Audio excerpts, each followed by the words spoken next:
Gather all my little childs, and I shall tell you a tale, the tallest of tall tales.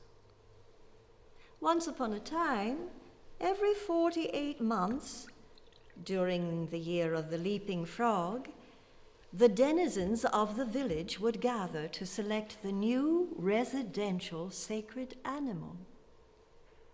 One time, an elephant decided that he, and only he, should be or could be the next sacred resident.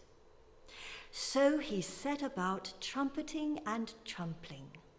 He trumpeted his worth, and he trampled everything in his path. He trampled bushes. He trampled the entrance to the little Rubio mine, just to the right of the village. He trampled the Huckabee hives, even farther to the right of the village. He trampled the other elephants who thought they should be the next sacred resident. Well, in order to appeal to the denizens, the elephant promised to lower everyone's tusks. The more discerning denizens noticed that only the larger elephants benefited from the lowered tusks. And the candidate was indeed a large elephant, heavily stomached, though some doubted he was as large as he seemed to be.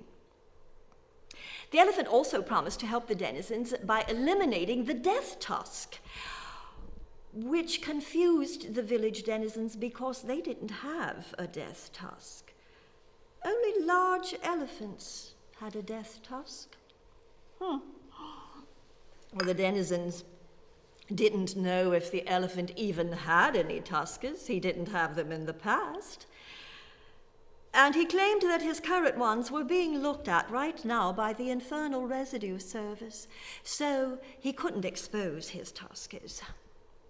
He hinted they were huge, like his trunk. Many pointed out he had a tiny little trunk. Tiny little trunk. Many thought the reason the elephant trumpeted so very loudly was to compensate for his tiny little trunk. The elephant was frequently seen with one or two pandering bears, wandering, confused, beside him, looking a bit shocked and unsure at the trumpetings they were hearing. And a pack of lions followed the elephant everywhere whenever he trumpeted. Well, he swore they were not a pack of lions. Denizens who investigated saw many lions. Others saw none and just accepted whatever the elephant trumpeted, despite the fact that there were really more lions every day. The current resident sacred animal didn't like the elephant, but the elephant just trumpeted and trumpeted that the current resident was stupid and didn't even come from that village.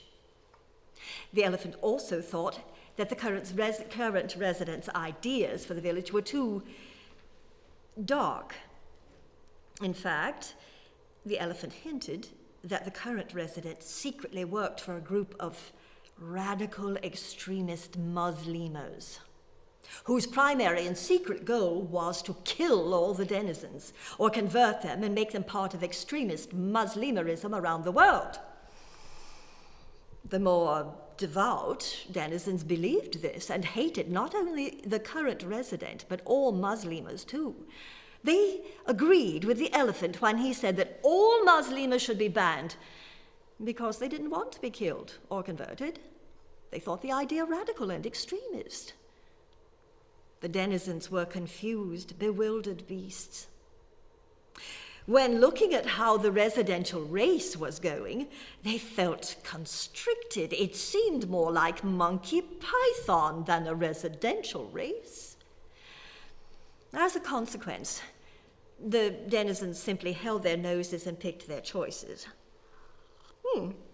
Well, after all, they reasoned, how much damage could the resident do in 48 months until the next leaping frog year? Surely they would survive, as long as they could avoid the Muslims. So, all my little childs, Remember, when you get to select the new sacred resident. When it comes to political animals, remember that the only guaranteed truth is that a tiger doesn't change its spots overnight.